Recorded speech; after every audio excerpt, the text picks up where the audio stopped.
আর অবশ্যই আমি তোমাদের পূর্বে বহু প্রজন্মকে ধ্বংস করেছি যখন তারা জুলুম করেছে, আর তাদের নিকট তাদের রাসূলগণ প্রমাণাদি সহ আগমন করেছিল, কিন্তু তারা ঈমান আনার ছিল না।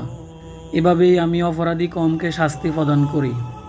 তারপর আমি তোমাদেরকে জমিনে তাদের পর স্থলাভিত্তিক করেছি, যাতে আমি দেখি তোমরা কেমন আমল করো। আর যখন তাদের সামনে আমার আয়াতসমূহ সুস্পষ্ট রূপে পাঠ করা হয়, তখন যারা আমার সাক্ষাতের আশা রাখে না তারা বলে, এটি ছাড়া অন্য কোরআন নিয়ে এসো, অথবা একে বদলাও।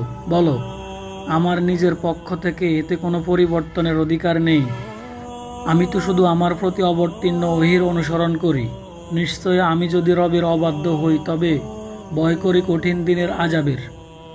বলো, যদি আল্লাহ চাইতেন আমি তোমাদের উপর তা পাঠ করতাম না, আর তিনি তোমাদেরকে এই সম্পর্কে অভিহিত করতেন না।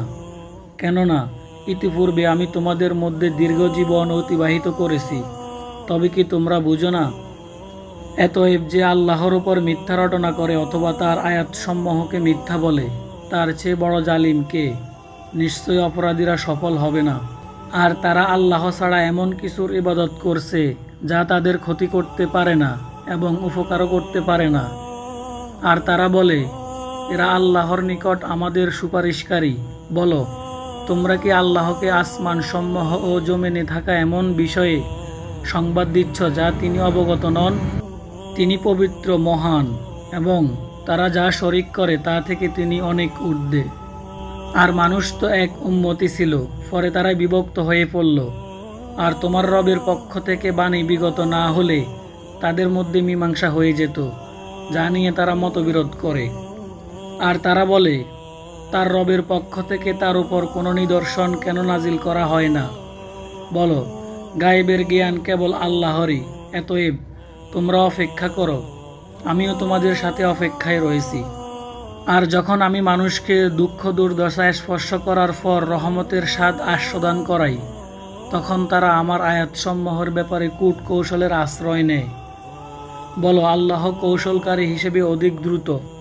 নিশ্চয় আমার ফেরেশতারা তোমাদের কূট কৌশল লিখে রাখে। তিনিই তোমাদেরকে স্থলে ও সমুদ্রে ভ্রমণ করান, এমনকি যখন তোমরা নৌকায় থাকো, আর তা তাদেরকে নিয়ে চলতে থাকে অনুকূল হাওয়া, এবং তারা তা নিয়ে আনন্দিত হয়। এই সময় তাকে পেয়ে বসে ঝড়ো হাওয়া, আর চারদিক থেকে ধেয়ে আসে তরঙ্গ, এবং তাদের নিশ্চিত ধারণা হয় যে তাদেরকে পরিবেষ্টন করা হয়েছে। তখন তারা আল্লাহকে ডাকতে থাকে তার জন্য দিনকে একনিষ্ঠ করে, যদি আপনি এই থেকে আমাদেরকে নাজাত দেন, তাহলে আমরা অবশ্যই কৃতজ্ঞদের অন্তর্ভুক্ত হব।